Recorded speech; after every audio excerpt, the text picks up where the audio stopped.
Hey, what is good, YouTube? It's your boy Supreme Latias 14, and welcome to another installment of my Pokemon Unite Deep Dive series, where we'll be taking a look at a Pokemon and go into it in full depth and talk about whether or not this Pokemon is worth purchasing with your Aeos coins. I figured I wanted to make this one because I wanted to actually talk about this Pokemon for a while. I actually did see Marcus also playing with it. Also, shout out to my boy Marcus, actually, of course. Check him out, of course.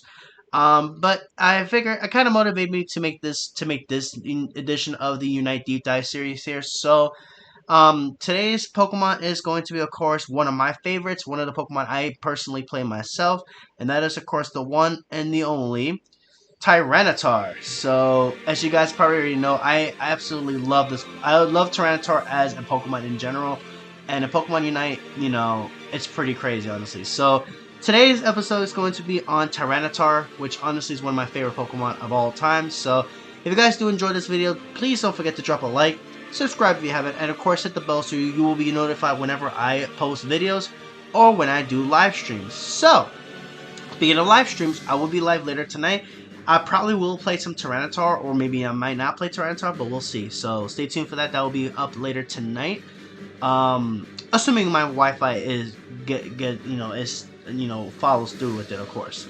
But anyway, enough about that. Let's get into it. So Tyranitar is a all-rounder here. So it's an all-rounder, as you guys can probably already see right here. It has really good offense and very good endurance. So that's pretty nice. So it's able to do good damage and is able to stay in the fight for quite some time, honestly, which is pretty cool. I think Tyranitar is great because you can run it. You can run it either as a full offensive powerhouse, or you can make it like a slightly more bulkier variant where you can still do damage and tank a bit more. That's the cool thing about Tyranitar. I think Tyranitar is one of those Pokemon that can do a lot of damage and can actually hold its own in a fight, honestly. Obviously, in a team fight, you really don't want, if you don't want to go in alone if you're using Tyranitar. Like, this Pokemon can do a lot of damage against a team, but you don't want to play recklessly with this Pokemon. Otherwise, you're likely going to fail for the most part. So, with that being said, let's go ahead and talk about its basics and its passive, and then we'll go ahead and go to its moves. So, first things first, basic attack. Obviously, nothing too special about this Pokemon here when it comes to this basic, but you get an increased damage on this, so nothing too special on the basic here, of course. Now, its ability is going to be changing depending on what it is. So when you start with Larvitar, you'll get Guts, which when this Pokemon takes a certain amount of damage, it gets an attack increase, which is pretty cool. So it'll be able to do more damage, which is cool. When you evolve into Pupitar, whenever this Pokemon receives a certain amount of damage, it basically, any status conditions that this Pokemon gets will be nullified, and it also gains a shield. So it's pretty cool. It gets a little shield for the most part. But then when you evolve into Tyranitar, you get a Sandstorm around the Pokemon, and this Sandstorm is what makes Tyranitar pretty tanky, because with the Sandstorm, as long as you have the Sandstorm after you use an attack, whether it's a basic attack or any of its other moves, as we're going along with it, you get Sandstorm around you, and while you have the Sandstorm, this raises the Tyranitar's defense and special defense, and also does chip damage to nearby opposing Pokemon. So basically, Sandstorm is basically buffing your defenses while also doing some nice solid chip damage as well too. So I think that's really nice, honestly, for Tyranitar, because it makes Tyranitar able to tank hits. It basically makes Tyranitar very difficult to KO by yourself, unless you're a particular Pokemon that can really handle Tyranitar. Then it's like, you're pretty tanky with it, and you can do some pretty decent chip damage as well too with this passive. So I think Tyranitar really does really well when it comes to that. So, but now let's go ahead and go into its progression. So as you can see, all around the basically means it's pretty balanced on both offense and defense. So it's able to maintain itself in the fight, as well as being able to do good damage. Now, this is a Pokemon you could definitely play in lane. Of course, I've seen people do play Tyranitar in lane. Me personally, I always take Tyranitar Central. The reason why is because you want to. The thing is, its early game is kind of not great. It's really not that great. But as soon as you get Tyranitar, that's when you really are going to be able to apply pressure to the enemy team, honestly. Especially if you work with your team, of course.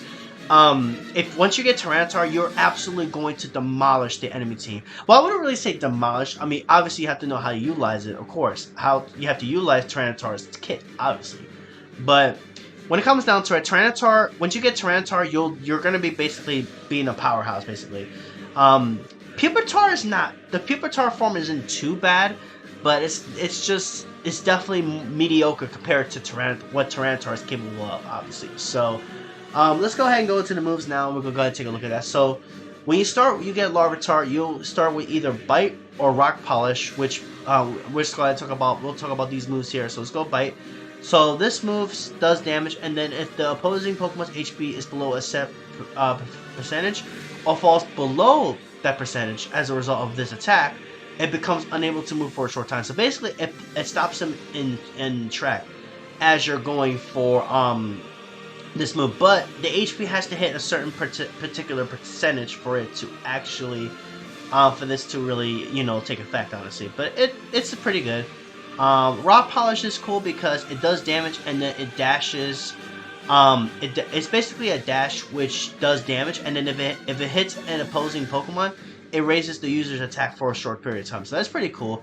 You could also use this to go through walls. I've actually usually when I jungle Tyranitar, I will always usually I usually will start with Rock Polish because then I can go through the wall more quickly.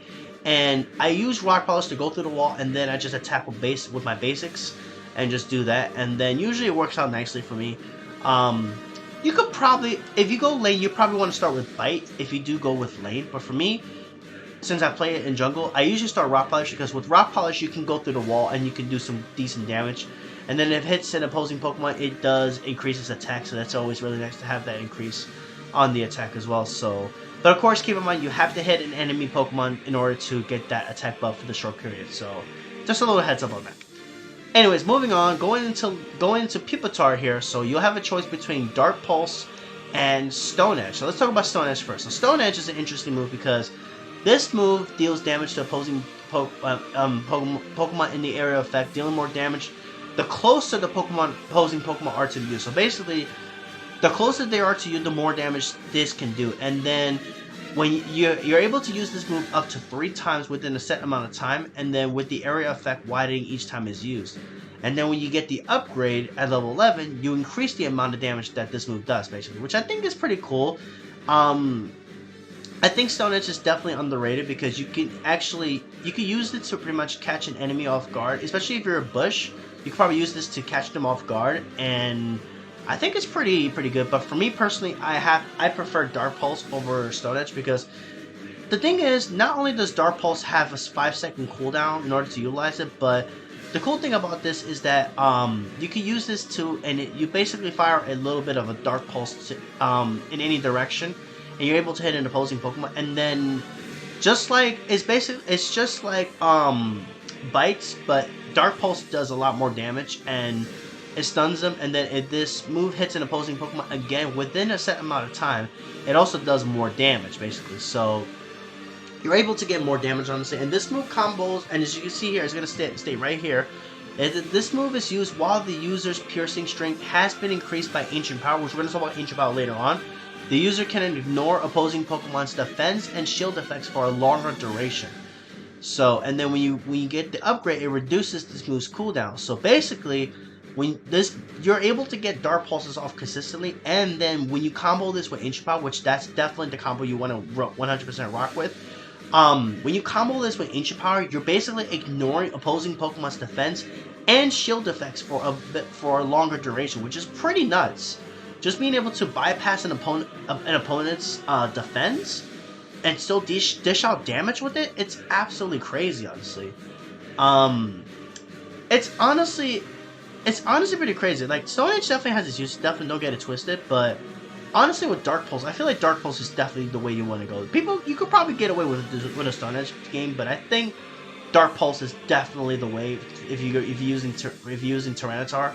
So, speaking of Tyranitar, the thing I don't like about this Pokemon is that you have to actually get it to level 9. And that's another thing why I personally take Tyranitar Jungle, because you don't get your second move until level 9 in addition to getting your Unite. So you get your second move and your Unite at level 9. So I kind of don't like that. it's personally why I prefer playing Tyranitar in jungle, because I like to be able to act to get level 9 as soon as possible with this Pokemon. That's the ideal. That's my process. So if you're able to play it in lane, good for you. Congratulations. You deserve a medal for that, honestly, and some champagne. But for me, I cannot ever see myself playing this Pokemon in lane, because if you get denied, you know, XP rough, really hard early game, you're basically going to be struggling for certain, honestly. And I've had times where I've seen people play Tyranitar in lane and they don't get T-Tar to like what, like maybe I'm just overestimating, but maybe like what, 4-minute 30 mark, or 4-minute, like just slightly even around 5. No, not 5 minutes. I'm sorry. Probably around like, I'm gonna say, let's say what, 6 minutes, under 6 minutes, probably around there. But that's just what I've noticed anyway. Anyways, so at level 9, you get Tyranitar, you evolve into Tyranitar, and then you get the choice between Sand Tomb and Ancient Power. So let's talk about Sand Tomb first. Sand Tomb is an interesting move that basically makes the user move in a designated direction in a single bound, dealing damage to any Pokemon it leaves while leaping and leaving them unable to act for a short time. And then when the user lands, the shock from landing creates a cloud of dust at the point of impact that deals damage over time and decreases the movement speed of opposing Pokemon within the area of effect. And this move is used again while the user is in the cloud of dust. Opposing Pokemon in front of the user will be pulled closer to it. Furthermore, while the user is in the cloud of dust, it takes reduced damage and can ignore the defense and shield effects of opposing Pokemon. That's actually not bad. I actually really haven't looked into Sand Tomb honestly. And then when you get the upgrade, you increase the length of time the cloud of dust remains at the point of impact. So that's pretty cool. I can see now why people are playing the Sand Tomb Dark Bolt, because you can use Sand Tomb to approach an enemy, and then you have the effects of the sand to ignore the defense and shield effects of opposing Pokemon. So that's pretty cool. But I feel like personally for me, I always play the Ancient Power Bullet, and let's talk about why.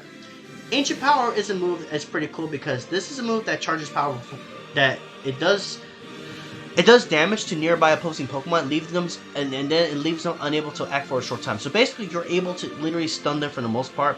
And then while the user's charging power, basically while you're holding this move down, like when you use the move, you hold the move down. You don't just click it; you have to hold the move down.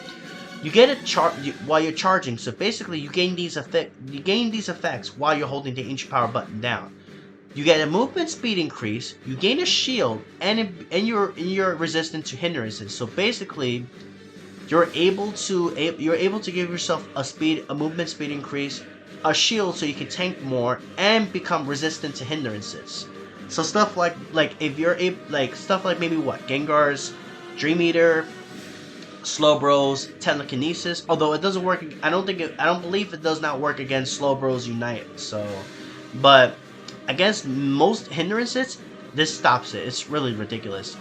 It makes you tanky, and you get a movement speed increase with those moves, honestly. So, Ancient Power is great because you can utilize it for a lot of situations. So you can use it to get away. You can use it to chase down a weakened enemy to pick them up, and you're able to tank as well too. So you can literally use it to get into the fight, stun them, and then just really go in with your Dark Pulse and your Unite. And we're gonna talk about the Unite as well in a second as well too. So.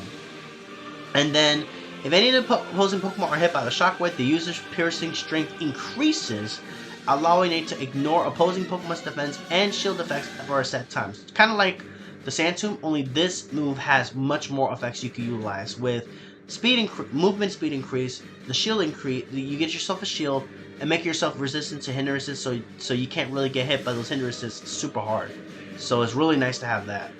And then when this move hits an opposing Pokemon, the user can release a second Shockwave in front of itself. And this second Shockwave, which basically, after you hit the first part of the Ancient Power, there's actually two parts of this move. You use the first part to stun them, and you get the first effects of the first hit, and then the second hit, this is the second Shockwave. The second Shockwave does damage, and then decreases their movement speed for a short time.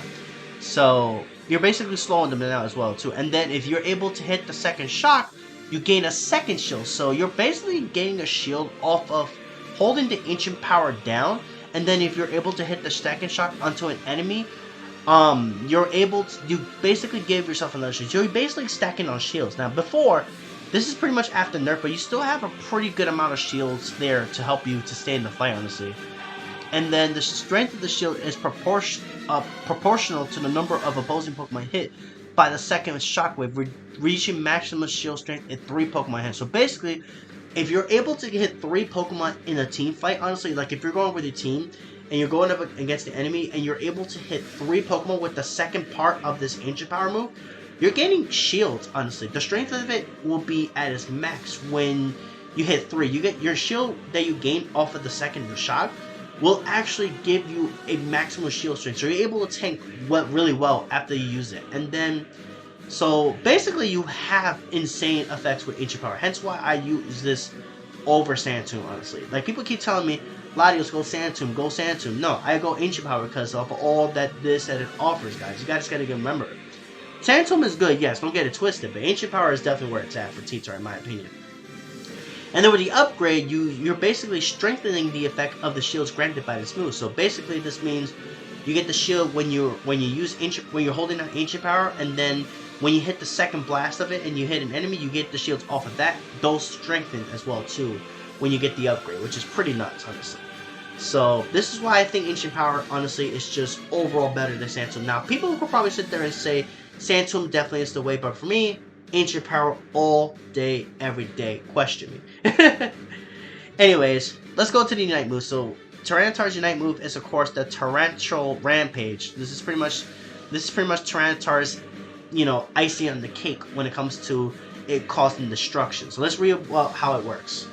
So this move basically makes Tyranitar go explode with anger, go on a rampage, increasing his movement speed for a short time, and then if the user gets hit by a hindrance, basically it reduces the time that you have this effect. So if you get hit by a hindrance while you're in this effect, your night move goes away more quickly than before. But so you probably want to avoid those hindrances while you're using this move. So, but while you use this, when you have the rampage effect, obviously your basic attack power changes and the attacks do increase damage. So. And then, if a Pokemon on the opposing team is hit by these basic attacks, when their HP is below a set percentage, it is immediately knocked out. So basically, when you use your Unite, any enemies that happen to be nearby, they're going to have a bit of a gauge on top of them. When you get the HP below that particular gauge, and you hit them with a basic attack, the buffed, increased basic attacks, you're basically instantly giving them a KO off of that, which is honestly pretty crazy, honestly. So that's pretty much Tyranitar's what Tyranitar's kit has for it, honestly. Is this Pokemon worth purchasing with your AOS coins? Honestly, I think this Pokemon is amazing. This Pokemon is absolutely insane. It is really strong. It did get some nerfs to where, and oh, one thing I did forget to mention before we continue, its Unite move, like before, the basic attacks from the buffed basic attacks from this Unite move used to crit, but now I believe, if I'm not mistaken, someone will probably correct me in the comments, but they did nerf the Tyranitar's Unite move where it used to snag crits, obviously. Now it doesn't do that anymore, but even without the crits, like, this thing can still do a lot of damage. It's insane. Especially with a team fight, especially with your team working with you, you can pick up a lot of pretty crazy KOs with this build, with this Unite, honestly. It's pretty crazy. But, anyways, yeah, I think this Pokemon is definitely worth your AOS coins because this Pokemon is absolutely a menace. This Pokemon can do a lot of work, especially with your team. If you work with your team, this Pokemon is an absolute monster. It's insane what this Pokemon can do, honestly. This is personally my build. I play with it. You can also probably substitute these for like stuff like weakness policy, focus band if you want to stay in the fight more longer. I could probably see maybe dropping this maybe for a focus band to tank a bit more. You can maybe also even go weakness policy if you want to really dish out more damage. If you want to go offensive. But that's just my personal build on Tyranitar, honestly. But yeah, guys, that's gonna be it for this installment of the Pokemon Unite Deep Dive series. And honestly, I definitely love this Pokemon, and you guys should definitely give this Pokemon a try. Honestly, I think this Pokemon is amazing. Honestly. But let me know what you guys think. And if I missed anything important when it comes to Tyranitar. But anyways, guys, that's gonna do it for this video. Thank you guys for watching. Hit that like button, subscribe, comment, all that good stuff. And I will catch you guys next time. Take care.